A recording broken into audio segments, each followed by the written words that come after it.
PMF. PEMFs, pulsed electromagnetic frequency waves. Is that what the phone is? No, come on. Are we talking? Yeah.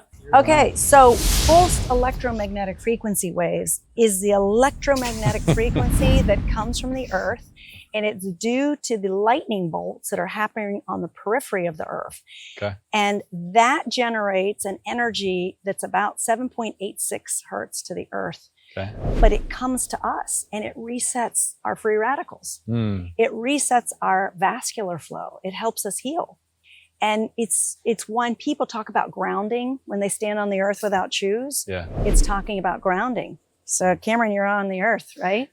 Now you guys really realize how short I am, because Cameron, how tall are you? About 6'5". And I'm about 5 foot. So, you know, hey, wait a minute. Sometime on my body composition scale, I'm 5'1". It depends on who's doing it, right? No. When I stand there, it actually has an ultrasound thing. And if you've been adjusted recently, you might be a little taller, right? Yeah, and if I hydrated, hydration is You know what's funny? You talk about the electricity coming through the atmosphere. So what I've learned, the trees that we use most commonly to build soil are these nitrogen fixing legume trees, right? And what I've learned is that they're pulling atmospheric nitrogen out of the atmosphere and they're grounding it into the soil. And it's one of the best ways to actually build soil, right? You're bringing in the nitrogen, which is what every plant needs to grow, right? So a really good way to build degraded soil is to bring in these legumes and to pull all that nitrogen in and allow it to be released back into it. And now your other plants and stuff like that can pull those in. So now, do you cycle the legumes in and throughout, or you just allow them to continue to seed and propagate the nitrogen? I've heard two things. One is we always preach biodiversity and having a diversity of everything, but I've also continuously heard, for the ease of maintenance,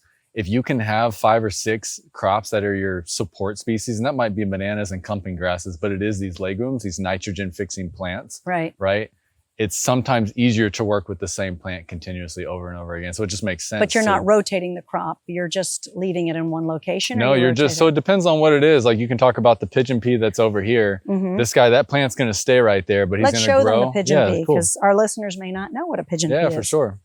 So this big old shrub right here, this looks phenomenal, by the way. I haven't even acknowledged this. We're just like moving through it. So you guys, we planted the majority of this in, what was it, June? I'm going to guess 3 months ago. I think it was 3 months ago, June. About 90 days. It isn't crazy how prolific the soil is. But it just goes to show you, if you do the right thing, it just happens naturally. You don't have to fight for it. Yep.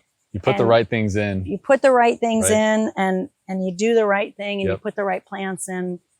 Everything propagates. I think it's also important to acknowledge, though, it's like putting the right thing in, but there's also, so this whole thing is process-based, right? Not input-based. This centropic agricultural system is process-based. So you bring in the plants, you might bring in the mulch and the compost, but if you don't have the right inputs, you're going to have to keep bringing in more inputs, right? So what I was just about to acknowledge with this pigeon pea is this is a plant that can pull nitrogen out of the atmosphere. It's out of the soil, out of the air. And especially when all those thunderstorms are coming over in the summer here, that is all nitrogen being inoculated into the atmosphere, right? Wow. These plants pull it out, they pull it into the ground. And when we come through and we literally chop this thing right in half, it actually releases that nitrogen into the soil, right? Because it only grows as high up as it is rooted down. Well, if you cut off some of the top, it lets go of some of its roots, right? So it literally is releasing, it's pulled that nitrogen in and it's releasing it. So it's a really good way to build soil. And then you mix in all your native species and everything like that, and you just recycle it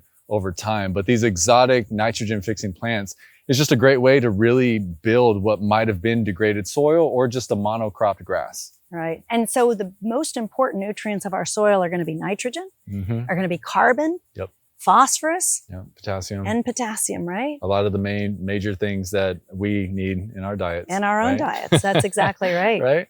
So very, very cool. It is very cool. Yeah. This place looks incredible. Going back to electromagnetic frequency. So when you stand on the earth, it allows you to heal. When you have a garden, you spend out time.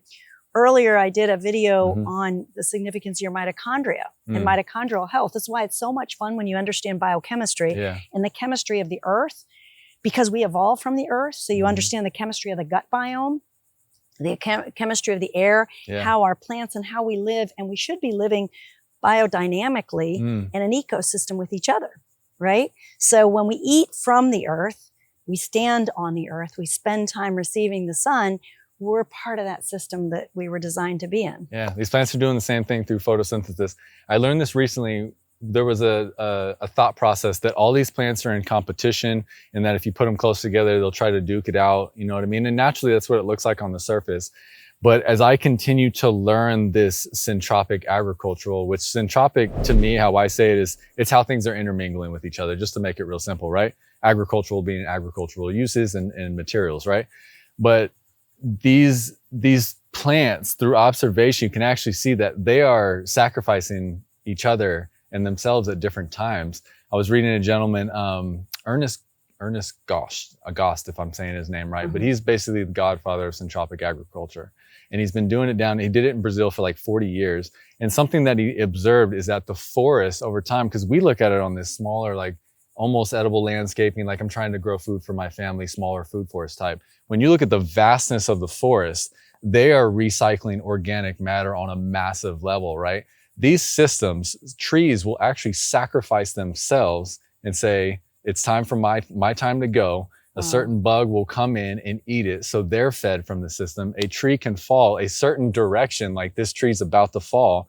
And that's where the soil is the most degraded and needs to actually be replenished. So it's reading off each other and what they need. Well, that's what I learned when we talked about our trip to Italy. We met a naturalist and he was explaining the lymphatic flow of the trees. And that is an energy flow of nutrients that pass through the trees. And when humans and other living creatures get close to that tree, that lymphatic flow flows a lot more accurately and abundantly. And so it's very interesting. We really are connected and there's sensation of our presence.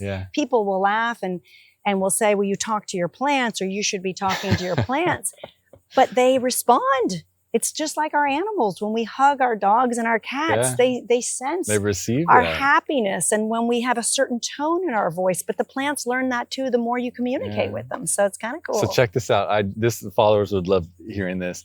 There was a study that was done. They put an EKG meter on certain plants, and the owner of those plants had left, and on their way back, when they got about 2 kilometers away, the EKG meter would read that the plants were sensing that their owner was coming home. Oh, how neat. Hey, like babies, you can't make Mama's that stuff, home. right? You know what I'm saying? Look at this. Look at this. Like Mama's the love home. that you pour into the system matters. Like it really does. Yeah, you got to really show them the yard there. Yeah, let's take a look at this. Show me what you've so seen. every morning I come around and I talk to these babies and we pull the weeds up and we spread some more love. So you guys did the borders. I like it. Yeah, the borders kind of helped with the frustrating thing is when you have such a large garden and the guys that come to cut the grass, because it's hard for us to do everything and go to work.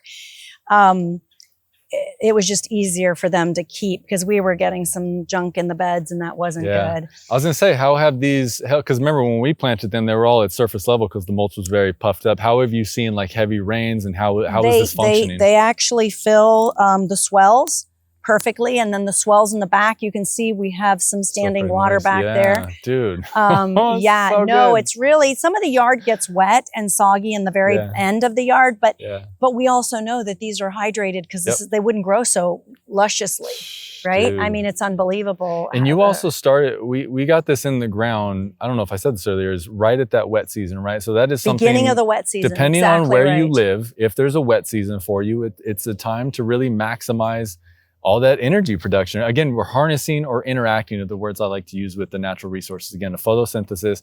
We're not just stormwater managing water and moving it. It's what you see in common land development. They just move it to an area, right? And I get it on a mass level. It's what they need to do because of what they're trying to do, what they're trying to accomplish. Right. But here, we're not just moving water out of the way. We have captured it temporarily and it's being soaked in and the root systems are pulling it, right? And you're moisturizing the ground covers and the mulch. So we're utilizing all these natural resources. So when you say food is free, like the tree might cost money. This is where we get our salad. This is where it's at. Like it's in action. Like we didn't do anything. We didn't grow anything that's growing right here, right? We just set it up. Once you set it up, get out of the way. It does its own thing. It does. So what's really cool for listeners who aren't familiar with this type of agriculture, you got a swell, which is this dipping area, and the berm. And so when water fills the swell, it propagates the base of the berm, drawing the root systems of these plants deeper into the soil. And you want deep roots because that's a healthy plant. So some of these fertilizers that people purchase, like Miracle-Gro, they're wonderful because they stimulate, you know, nutrients for the plant. But because the nutrients are there at the surface level, the root system is very shallow and it just grows across the top of the berm. And it really doesn't force the roots to grow deeper. So long term, those plants aren't necessarily healthy. They might be in some cases, depending on what other things the farmer or the gardener is doing.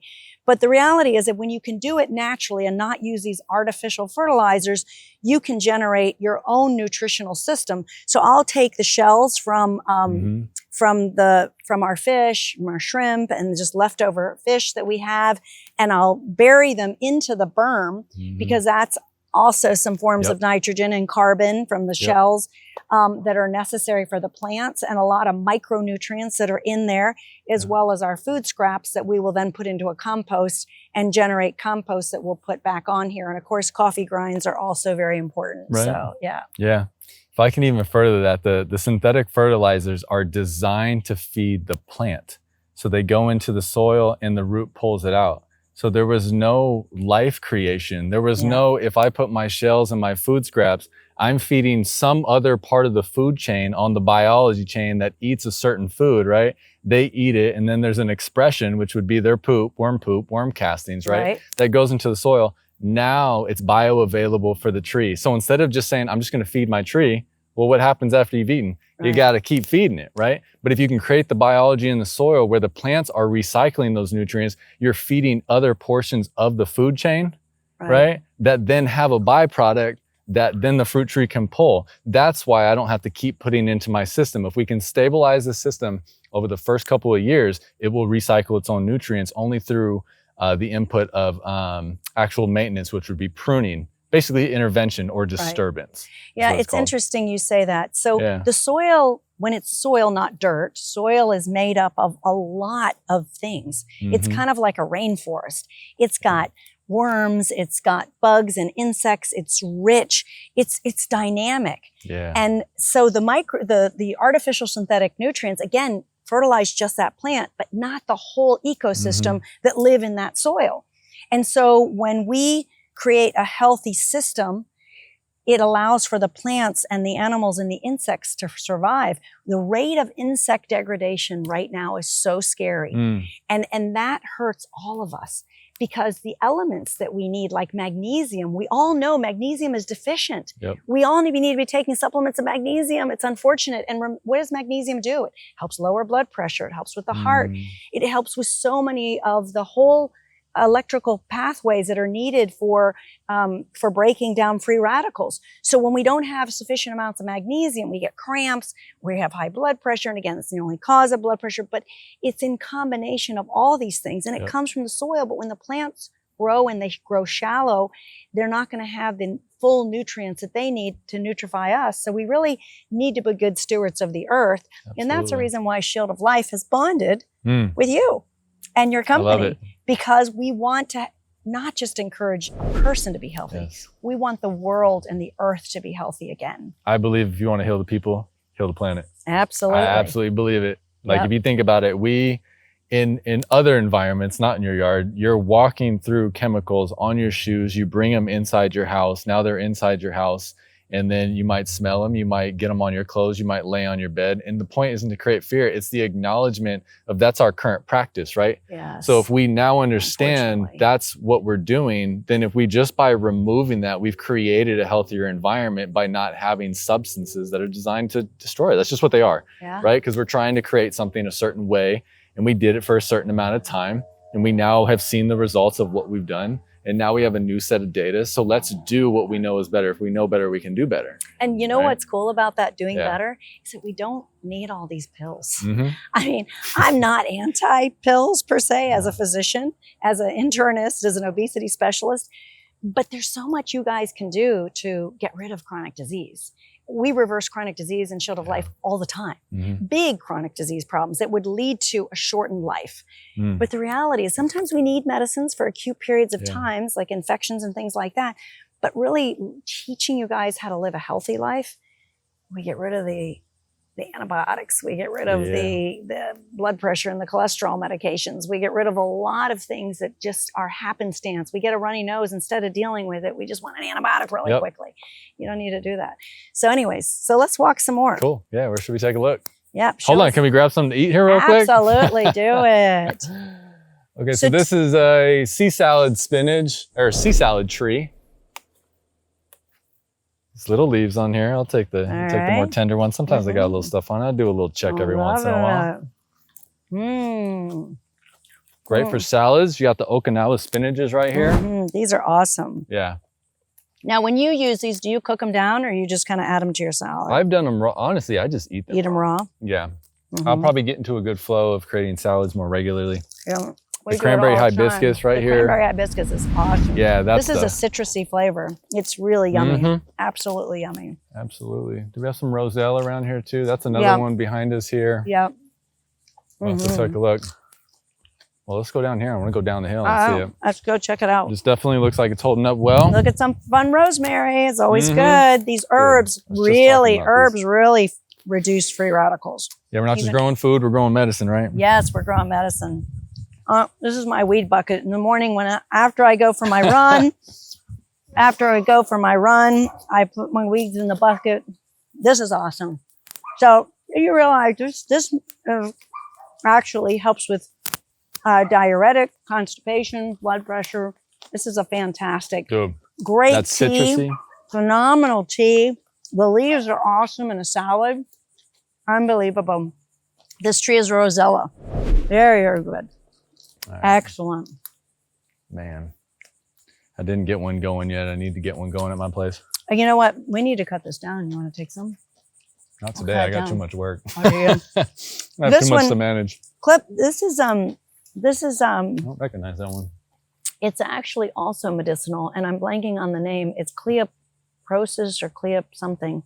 Okay. That's also. I need Ryan to come back out so we can do an in-service again, just because there's so many things here. Oh, Riley, he's out in Washington. We got to get him out. Yeah.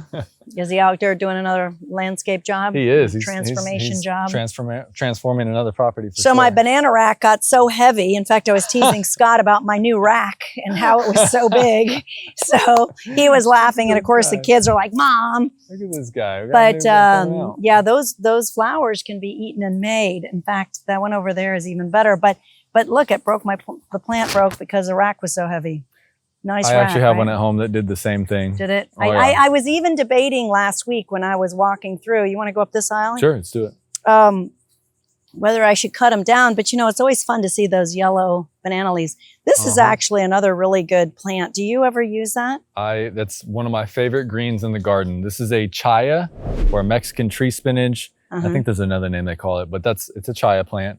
Now, do you eat that raw? Because my Asian friends, they like to cook it a little bit. You have to cook it. Yeah. You have to cook it. It's heavy in cyanide, just like cassava. Cassava is the same thing. Right. So cassava chaya. Because that's what they said. I have not used it yet. For sure. But you boil it for 10, 15 minutes. It actually kind of holds its leathery consistency. It doesn't get like mushy like regular spinach.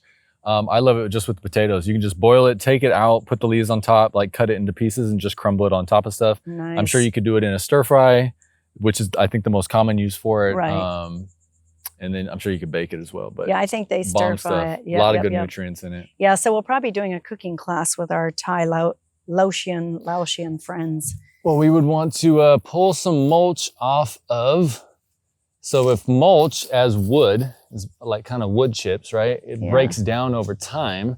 Then if it's touching the wood of the tree, we don't want the tree to break down. We want the mulch to break down. So we always want to keep a little ring around our trees. Okay. And this is just one of those healthy practices. I would say the roots around the root ball. So you want a little of the root exposed, right? The analogy that stuck with me was it's their lungs. Okay. Right? So yeah, roots are supposed to be under the soil, but a little bit at the surface is just healthy for them to be able to breathe, especially in an area that's very wet. Obviously, these are on mounds, and that's to our advantage.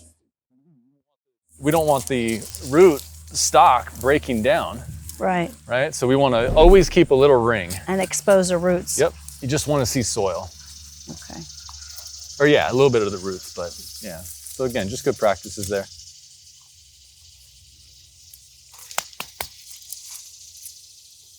Very nice. Very cool. Very cool.